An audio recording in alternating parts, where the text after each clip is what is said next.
Welcome to the Better Business Podcast. I'm your host, Austin Zelan. Join me week after week as I interview high-level entrepreneurs on their journey to success, both in business and personal development. Each week presents new stories to learn from and new ideas on how to run a better business. Stay updated with all the guests we'll have by subscribing to this podcast. Welcome to another episode of Better Business with Austin Zelan. Today we have our guest, Brad Weimert, with us. I'm very excited to interview him because he's built quite the business down here in Austin, Texas. So thank you so much for joining me today. Why don't we start out with a quick journey on basically how you got started in business? Like, what inspired you to become an entrepreneur? Honestly, I didn't think that I was going to do that.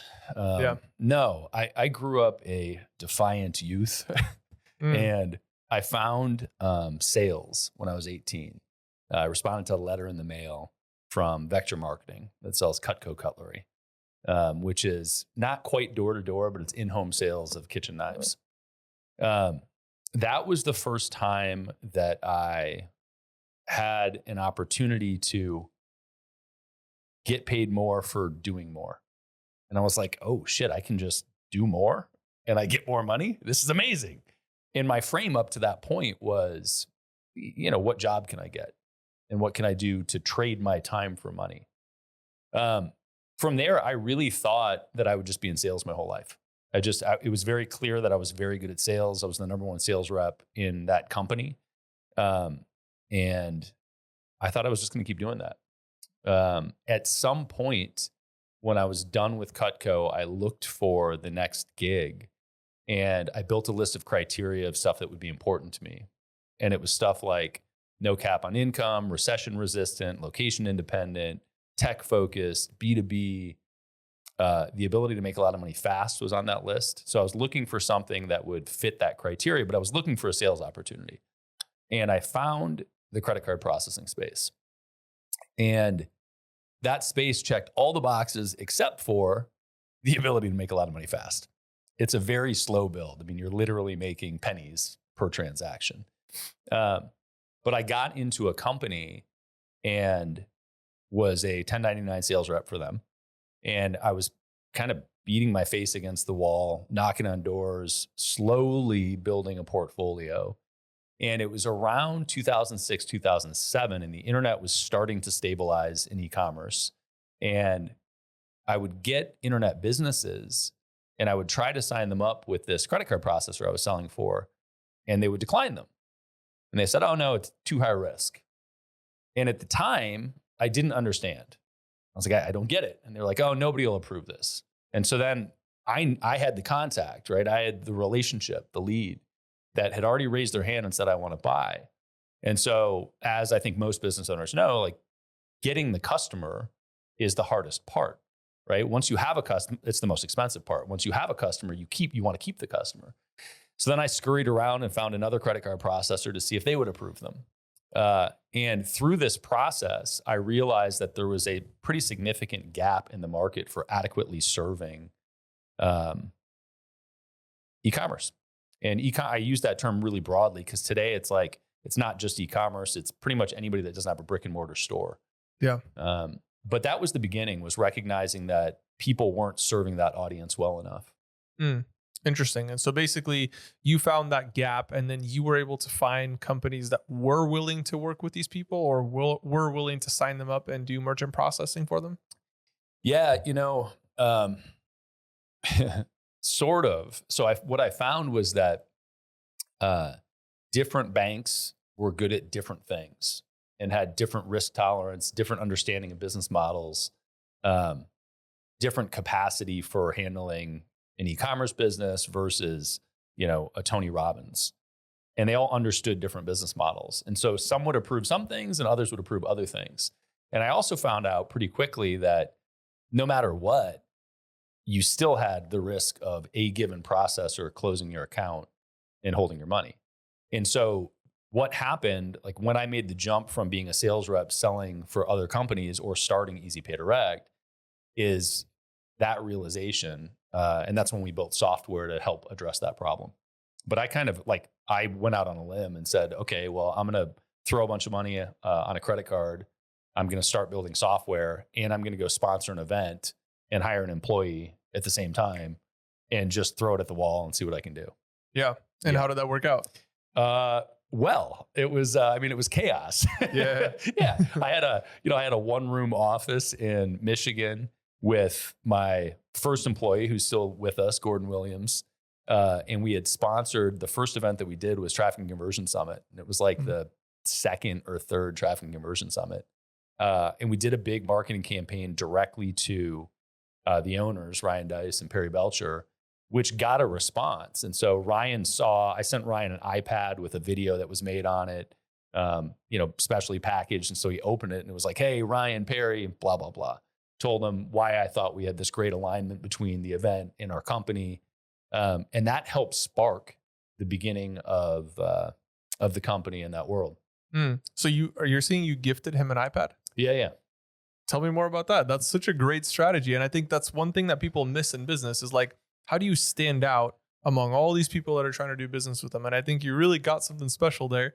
And I want to make sure that we don't miss that. So, well, I have a very, very close friend that died about 3 weeks ago, John Rulin. I grew up with John in Cutco, and I was the number 1 sales rep in 2001. John was the number 1 sales rep in 2003, and is the best-selling Cutco rep of all time ever. He then went on to launch a company called Giftology, which is the art of strategic gift giving, basically. And we have always been very aligned on this, and I would be remiss to not recognize that he probably planted these seeds in me when I was 22. But I think that the qualities, some of what I learned from him and kind of grew internally was the qualities of a good gift are something that is unique, that gets used routinely, that lasts a long time, and that is high quality. And if you can have something on top of that that's an immediate consumable, you win. Because you want something that is going to make them remember you, and it has to stand out. So the iPad had just come out. And I had, part of the deal was, so I had this seed in my head, probably from John Rulin and from life experience. But their event, Traffic and Conversion Summit, was happening at the same time as Mike Filsame's Marketers Cruise. And I was already signed up for the Marketers Cruise. So I had sponsored Traffic and Conversion Summit, and I went on the cruise, and I got off the cruise ship in Jamaica to jump on a flight and fly directly to Traffic and Conversion and meet employee number 1 there. Which, by the way, if you've never gotten off a cruise ship in the middle to fly somewhere, which I don't know why you would, it's a very difficult procedure. I almost suggest that you just stay on the island and don't tell anybody, because checking all the boxes to have them allow you to do it is a bitch. Wow. So I knew that I was going to do this. So I sent them this video. I made this video. First of all, we're talking 2000. It's probably 2010, but making and editing videos in 2010 was much more difficult than today. Yeah. Yeah. Oh yeah. Like the camera gear, the equipment, the editing, all of it was more expensive. Less people were doing it. Yeah. So it was like a production. Went into studio to do it with a green screen. And basically the video said, hey, Ryan, Perry, thank you so much for putting on Traffic and Conversion Summit. Your event is so meaningful, and it serves our audience so well that not only are we sponsoring the event, but I'm literally getting off of Mike's boat in Jamaica to fly here so I can be at the event, because I think it's such a good match for us. So it was a powerful gift because the iPad had just come out. Nobody had them. It was an iPad mini, I think, that had just come out. Nobody had it. And the message was relevant and important. And it got a response from Ryan, and amongst, a loud sea of people. And Ryan was like, oh, hey, thank you so much. I'm going to recommend you to everybody in War Room. And this is, 2012. Wow, that's awesome. Yeah. So that was the beginning. And honestly, it had a lot to do with us having such a huge foothold in the info product space today. Wow. That's quite the story, and that's actually something that John Maxwell taught me is like, you need to be able to stand out from the people pile. Everybody kind of puts themselves in this pile of people. Everybody's kind of the same. It's like, you're kind of this, you're kind of that. But like you really figured out like, okay, you're really making a statement here by not just giving that gift, but also, I mean, literally ending your cruise early to come to the event. And that paid off. And I think if more people did that in business, they'd be a lot more successful, because making that statement really gets the attention that you need in order to be even to kickstart your business and to get the ball rolling. So that's really cool. So basically you started this business, and the software that you built, is that still something that you're using today? It's still something we're using today. We've gone through a million iterations of it now. Yeah. And what did the software do, by the way? Well, the fundamental of it is that we have a payment gateway that allows you to have multiple merchant accounts in it and then automatically rotate the volume across them. So if you ever have a problem with one of the accounts, money gets held, it gets closed, you have another one up and running still. So it doesn't interrupt service at any point in time. That was the fundamental value prop. And over time, that has evolved into a whole host of other things. Yeah. So, for somebody selling information, coach, consultant, creator, those people, which is, we've thousands of coaches, consultants, creators are on our platform. I've used our platform. That's really important. If you're using a product like Stripe today, you don't have to go very far to find somebody that's had Stripe hold money or close their account. Mm-hmm. And it's not that Stripe's a bad product. Like, it's a great product. It's just not a great fit for educators, information product companies, people selling high ticket, and a variety of other things. So you just have to know more about it. So we built software to accommodate that. And conversely, now there are things like subscription companies where being able to optimize how many transactions get approved is much more important, right? It's not, we're going to sell a $50,000 coaching package. It's, hey, we have a subscription that's $100 a month. 92% of our transactions used to get approved. Now we only have 90%. Why? How do you fix that? Right? So we're tooling for different things for different markets. Yeah. And it's software, so it's ever evolving. Yeah. That's cool. I mean, I really admire that you just went all in on this, and you basically decided to not just sponsor the event. You build the software, all the money that went into that, and you just had like this hard launch, and it worked out. That's super cool. Now, if somebody else, like based on your experience, if somebody else wants to build a software, there are many people who, even I've heard it, like, I want to build an app, or I want to build a software, I want to do this. Like, do you recommend that they build their own software, or are there enough tools available today where they could just build off of something else that's already created? No, it's a terrible plan. Don't build shit. That's what I always say too, but it's a terrible plan. Yeah. Look, building software is, if you are not a developer, building software is a horrifically difficult proposition. And expensive. Oh my God. The other thing that you have to realize is you don't necessarily know what people want. Mm-hmm. And great, we can all think that we're the, Henry Ford or Steve Jobs of the world, but you can't just create the product without knowing what they want. You can try, but you can spend a tremendous amount of money building software doing that, assuming that you even build it correctly.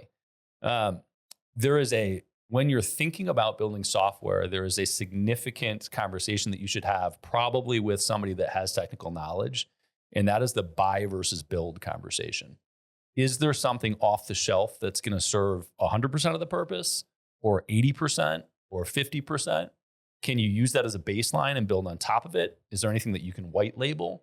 What is it really that you're trying to provide? And a lot of the time, the service that you're trying to provide is augmented by the software, but it's not actually the software itself that is the value proposition, right? That's part of it, but the service around it is the value prop.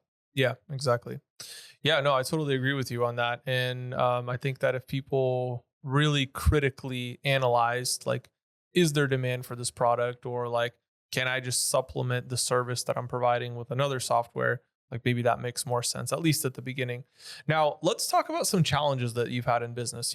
As entrepreneurs, there are many things that we encounter that maybe we anticipated might happen, or we had no idea would happen.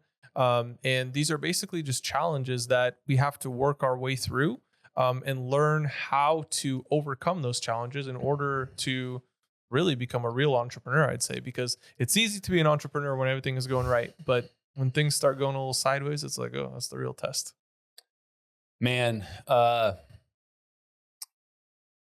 think fundamentally, one of the things that people ask everybody, but ask me on a routine basis, is, oh, how are you doing? And I'm like, get the fuck out of here. What do you mean? I'm doing all the things right now. How am I doing? I'm good. I'm bad. I'm emotional. I'm not. Like, there are so many things happening at any point in time that some of them are good and some of them are not good.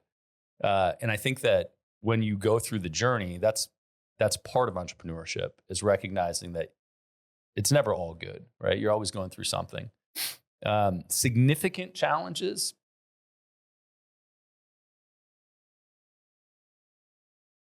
I think the thing that comes to mind right now is sort of my relationship with money.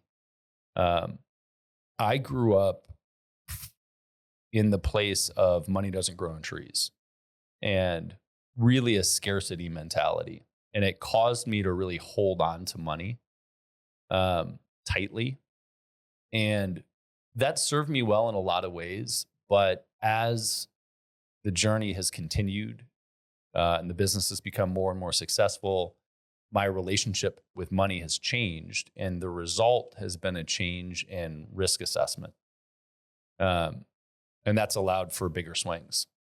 And I think frequently the advice is take the swings when you're young because you can recover from them and then do it again later. And I think that that's a path. The path that I chose to take was to be more conservative through my youth and ensure that I could stabilize retirement. And then once I did, it opened the door to take bigger swings. The downside to it, and I think that is the hurdle, and I don't know if there's a right or a wrong, but the downside to that is that, man, it took me years to unwind that relationship with money. So I don't know if that's an obstacle, but that's what came to mind. Yeah, definitely. And so maybe as you were developing your business, were there certain things maybe in the early stages that came up more in like the systems and the processes of the business? Like, did you ever feel like your business broke, or like you grew too fast, or like you wanted to scale faster, like anything like that? I think that the biggest mistake that we made as a company early was overbuilding software, and we built it in the wrong way. Yeah. So I spent too much money too quickly to build something for internal operations. And at this point, actually, it was investing in Salesforce as a platform. Now we've got custom software that we use and other tools, but I invested, I don't know, maybe 150 grand to build out Salesforce, and customized the hell out of it, and it was clunky. And I didn't have the money to rebuild it at the time. Mm-hmm. So we just sort of lived with it. But that mistake of over automating, over structuring this process slowed us down a lot. And we lived with it because I thought, okay, well, until we hit, a certain mile marker, we're not going to rebuild it. And we went way past that because it was so distracting to rebuild it. Mm-hmm. But one of the I didn't learn this lesson. I should have, but a friend of mine in town, Zach Obrant, built Scribe Media, which is it was previously called. He actually built Book in a Box, which turned to Scribe, and then he exited from it, and a whole bunch of stuff has happened with that company since. But I was talking to him early on, and I said, "Oh, how are you managing the client experience?" And they were killing it. They were, they hit 8 figures very quickly and kept moving. And he said, "Oh, we do it all in a spreadsheet." And I was like, "What?" He was like, "Yeah, we just track what stage they're in a spreadsheet."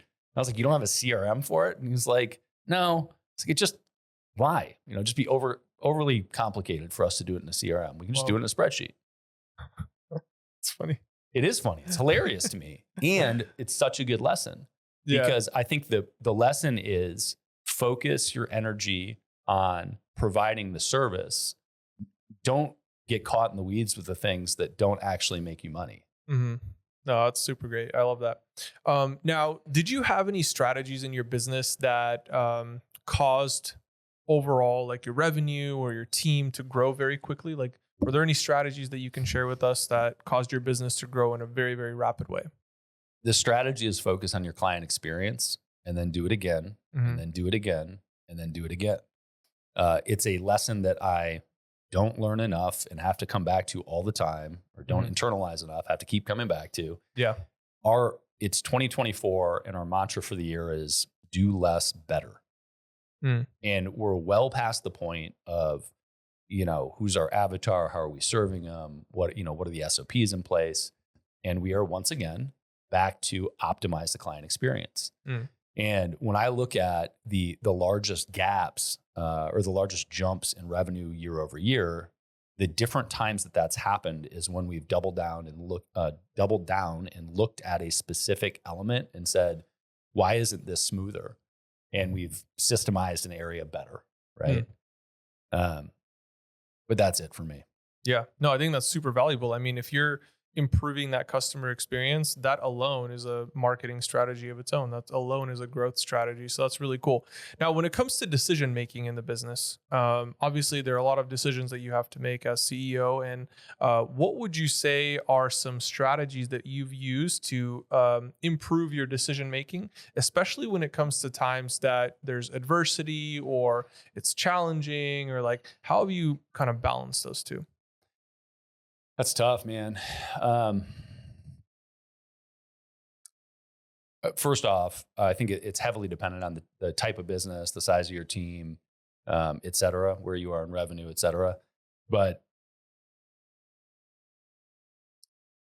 I'm reminded of Jeff Bezos' approach, which is you have one-way doors and two-way doors. One-way doors are things that once you go out them, you cannot turn around and go back in the other way. Two-way doors, once you walk out, you can go back the other way if you want to. When I look at decision-making process, my intention is for the two-way doors to be delegated as much as possible or to be made as quickly as possible. The one-way doors, we need to evaluate heavily. Right? If we're about to make a decision and unwinding that decision later is going to take us months or years, that's a problem. And we better make the right choice. Everything else, make the decision quickly, even if there's limited information, and we can always make a new one later. Yeah. Interesting. Yeah. So kind of removing that bottleneck from decision making. And, I think there's definitely a lot of value in moving quickly. Even if you're unsure of how to move forward correctly, you move forward quickly and then you course correct if you need to. Right. And I am notorious for saying it doesn't matter when somebody's like, what should we do? And I'm like, I don't fucking care. And I don't mean I don't care what we do. What I mean is the decision isn't that important because we can make a new choice later. Mm-hmm. Yeah, definitely. Yeah. Now, when it comes to company culture, what role does company culture play in your company? And how have you used that to continue growing your business? I have a good friend, Darius Mirshahzadeh, who wrote a book called The Core Value Equation. And when I first met him, the book is pink and it has an elephant on it. And when I first met him, I was like, oh God, this fluffy motherfucker. I was like, I'm never going to like him. Because I just thought it was going to be this woo-woo crazy thing that was focused on the soft, fluffy, ethereal parts of business. Very quickly, I found out that Darius is into core values because it produces ROI, and very tactical and systemic in his approach. And I very much believe that. Most of my job as the CEO is to interview and focus on culture. And then I like all the other stuff. I like the system, sales, et cetera. And I'm a relationship person, so that's a big part of my life.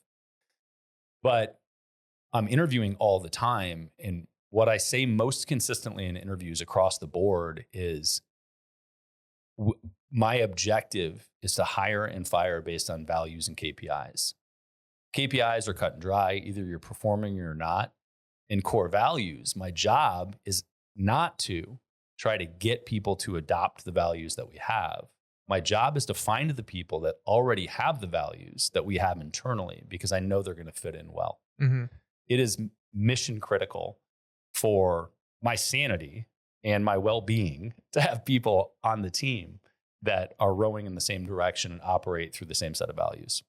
Oh yeah, definitely. I mean, you don't have to retrain people. And actually I've seen companies do like sort of like a hiring strategy where they specifically emphasize for their current employees, which are cultural fits, to refer people, and they incentivize them to do so because they know that it's likely that these people's friends are pretty similar to them. They probably have a pretty similar core value structure. And so they're going to fit in much more easily than just finding somebody randomly who you're like, okay, well, I hope this person fits our values because they're really good and I really want to hire them. So it's a totally different scenario right there. Yeah. So, yeah. Okay. So now when it comes to digital marketing, have you had any very successful digital marketing strategies that you've used? Have you been very successful with word of mouth, or like what's been your favorite way to grow awareness about your business? Oh man. Well, to date, there's what's successful and what's my favorite. But to date, Easy Pay Direct gets something like 500 applications a month. We get probably a couple hundred more than that are outside of the US, but 500 a month. And maybe 400 are SEO, are organic. Oh, wow. Yeah. And another 100-ish are ad driven. And there is a chunk in there that are referral based, partnership based, that I count as sort of organic. And some of that is harder to track. But I say that because the organic element of it it's all content production. Mm-hmm. Most of it, though, is not social driven content. It's long form blog posts. So it's content that we put out, articles and blogs that we put out over the course of a long period of time. And from the beginning, that's been something that's been super important. And It's not sexy, it's not exciting, but it's long tail. And it's stuff that will stay around for a long time if you do it the right way and it's providing value and you're not trying to game the system. Mm-hmm. I will say, we're also now catching a fair amount of traffic from Beyond a Million, which is my podcast that we just interviewed you on. And Beyond a Million is targeting 8, 9, 10-figure entrepreneurs on sales, marketing, operations, technology, and taxation. Okay. Doing the podcast is a tremendous lift, as you know. Yeah. It's tons of time and energy to do it. But it's an opportunity to get in front of our target market. So people that might use Easy Pay Direct for payments. Mm-hmm. It produces content for us that's more interesting than just, hey, do you want a merchant account? Mm-hmm. No, but really, do you want a merchant account? And it serves as SEO functionally. Yeah. Right. So like that's but we've been doing it for 2 years. I've got 140 some odd episodes with some killer people, mm-hmm. but getting traction with it and getting the lift on it has taken time. Yeah. And so now that's starting to get top of funnel exposure as well, mm-hmm. in addition to having the content to use as follow-up sequence stuff or whatever. Definitely. Yeah. I mean, I definitely see how having some sort of long form content like blog posts or podcasts could bring in a ton of new people into your ecosystem. And once they see what you're doing, then that's when they want to also become a part of that. So another thing, though, is that market conditions are always changing. Sometimes we're in a recession. Sometimes we're not in a recession. Like we have all these different things that are happening economically speaking. So how do you as CEO keep up with industry trends? 2 things. One, in our industry, because payments, nobody thinks about this, but payments is one of the largest industries in the world, mm-hmm. right? Every other industry on the planet has to use payments, period. So we as a payment provider have the opportunity to target different industries. And we know some industries do well during recessions. Some industries do well in thriving markets. So we can target both of those. That's number one. So through industry changes, we can adjust the targeting for what markets we're after. Now, because we're so SEO heavy, that's a very long tail play. So you have to look at that. I had to look at that 10 years ago, right? But the other thing that I think is probably more relevant and a better answer for our sound clip that's going to come from this is I don't think it matters what's happening in the economy unless you are a macro player in the economy. Look, when the economy shifts, Amazon's fucked. But if the economy shifts and you're a $5 million business, a $10 million business, a $50 million business, even a $100 million business, you can change your approach to get a bigger part of the market. You are not part of the macro economy. So you can just alter and adjust and navigate. And I think that that's the big thing that small entrepreneurs need to know. Like every small business out there it doesn't matter what happens with the economy. You can do something different. You're nimble. You can market different. You can sell something else. You can modify your approach. You can work harder and produce more. Yeah. And I think it's so important that entrepreneurs realize the value in pivoting. Like you're saying, like you can pivot, you can change things. Like it's not set in stone. And if you see an opportunity somewhere, you can take advantage of that opportunity because it's your business and you are not the macro economy or part of the macro economy. So yeah, super, super valuable insight there. And I think many people would benefit from applying some of that to their business. Now, also, another thing though, like when you're pivoting and you're maybe adding a new product or adding a new service or you're acquiring a business, how do you ensure customer experience consistency? So how do you make sure that that customer experience is always excellent across all these new things that you're doing, even if you have to pivot? Yeah. I'll answer that a different way, which is I don't actually think you should pivot. I think that when it's not a bad thing to do, but I think that the safer play is to do a better job of what you're doing and do more of it and be better at it. So, if you're in real estate and interest rates triple, like, I don't know, a year and a half ago, you're going to feel the immediate impact. Does that mean that real estate's a bad market to be in? No. And just because your business might have immediately shrunk, you think that there aren't still a shitload of people buying houses? No, you just need to work a lot harder, right? You need to change your approach to do that. And I think that that's a brutal example because I have tons of friends that are going through it, either as agents or brokers, right? They own a brokerage. But I think that the reality is you look to enhance the experience. And the more you deviate, the harder it is you're recreating an experience when you pivot entirely. So I think that that's secondary to just figure out how to work harder, get in front of people in a different way, convert in a different way. Yeah. Now, is there a certain point that you realize that, okay, you can work harder or you can bring in more business or you can do this or you can do that. And then you realize that maybe it's not worth putting in 10 times more effort just to get back to where we were. Maybe it's better to just add another product line or add an additional service to what we were doing previously to then bring in a larger amount of people. Yeah, man, I don't know. I think that that's a really good question. And I don't know where that line is. And most people that I know don't seem to know that line. My belief is, and maybe I brainwashed myself from my mantra this year, but it's do less better. Yeah. Yeah. It's stay narrow and get better at what you're doing and optimize the system. Definitely. There are tons of good examples of this, but the downfall of Apple computers was that they had too many products. The resurrection was Steve Jobs coming in and saying, get rid of all of them and keep 4. And we'll just sell these 4. Yeah, definitely. Okay, cool. So now you're attracting all these talented people to your organization. They want to work for you. They believe in your vision. They want to continue helping you push this thing forward. How do you attract and retain the top talent? Well, I think the beginning of that's culture. I think it's making sure that you have a culture that's attractive to be in. I also think that you have to be aware of the values of the culture and kind of who you are from end to end, meaning that you're showing it on the front end and you're showing it all the way through departure. So consistency is a big deal there. My current approach is to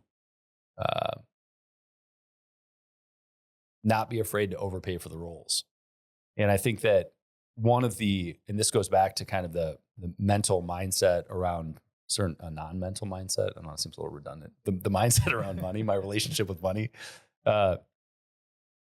People think that they're getting a deal by paying employees less, or by there's some badge of pride or being like, yeah, I'm only paying them this. I'm like, that's the wrong mental approach to this. Definitely, yeah. No, and I used to think that, and I think some people are placating when they say things like this, but I really feel like the game is to figure out how you can get your employees rich and what system you can put in place to help them excel.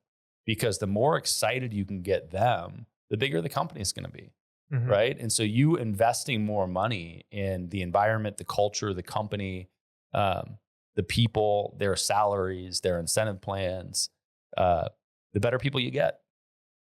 And so along those lines, you mentioned making your employees rich. So do you give your employees equity in the company, or what strategies have you used to do that? Yeah, no equity in the company. I'm the 100% owner. The profit sharing is something that we're putting in now. And the incentive pools are, I think different roles have different challenges from an incentive perspective. And, and, rich is a relative term. I think that I think executive level, management level people, that word is probably very applicable. And then I think when you're on the front end of things, you're playing the game to level up your skills to be able to move through the company to other levels. And, look, being rich is some people's objective and not others. And in fact, most of the country, their objective is not to be rich, right? Their objective is, 2.5 people in their house or 2.5 kids and a white picket fence and a stable job. Yeah. Right. That's the American dream or whatever. Yeah. Yeah. So I think it's providing the experience that the staff wants. Yeah. Right. Definitely. Okay, cool. Now, as a business owner, how do you manage business time and personal time? Or do you not have a separation? Yeah, I don't. I'm terrible. No, I very much have lived my entire life through the lens of balance is bullshit. And I want alignment. I want to be doing everything in my life in synergy. Like I want things to just, or harmony, or, pick another woo-woo term, but I want everything to just work. And so if I'm sitting on, the top of a mountain in Japan snowboarding, I feel great about pulling out my phone to respond to some emails or hit Slack for a minute. That's awesome. I want those things to work together. As I continue through the journey, I think that there is value for me now in having total separation for periods of time and checking out. But I also think that there's an argument to be made for if you feel the need to check out from your business, maybe you're not that excited about it. Yeah, no, it's very true. I don't think that I think the successful people that have successful businesses that they're passionate about and they enjoy being a part of, they don't want that separation, and that's part of their life. That's literally their lifestyle. So it's very interesting that you bring that up. Now, to wrap things up here, I know you're a fan of networking and networking events and building business relationships. So how important would you say that's been in your business journey? I think that relationships are the foundation of everything else in life, business, personal, everything. I think that you are foolish to try to make transactional relationships. And I think the best thing that you can do in business or life is adjust your frame from ROI to ROR and look at the return on the relationship over time. Yeah. And sometimes that's financial, and sometimes it's emotional, and sometimes it's relational, and you don't know, and you won't know for a long time. Yeah. In some cases. Yeah. So it is it's a challenge internally for me sometimes, because especially when I get into the mode of we've got XYZ objective in the business, we've got ABC targets, I'm driving, and then somebody's like, oh, you should come to my event. And I'm like, motherfucker, it's so distracting. But I consistently make time for them because at the end of the day, the thing that fuels all of us is connection. Yeah. And it's also impossible to extract that from the outcomes that you have in life. You didn't do anything alone. And a fun game to play, if you want to argue that point, is to take a given person and track back to when you met them and think about what wouldn't have happened if you didn't meet them. Definitely. Well, Brad, thank you so much for joining me here today. It's been super, super valuable to learn from your business experience. And, I can tell that you're a man that speaks from experience. You've learned a lot in your business journey. And I think that people watching this are going to find a lot of value from the lessons that you've learned, and even like the emphasis on relationships. Like, I think that's awesome. And I think that a lot of people could benefit from that. So if they want to learn more about you or connect with you, where's the best place to find you? Man, that's a great question. I don't know. I should probably drive to one place all the time. I'm Brad Weimert pretty much everywhere on Instagram or otherwise. Brad, Weimert. Easypaydirect.com. And you should definitely check out Beyond a Million, the podcast. It's on all the podcast places. And we're just starting to get YouTube in full swing. So you can see the videos there. Awesome. Cool. Well, thank you so much, Brad. Guys, this was Better Business Podcast with Austin Zelan and special guest Brad Weimert today.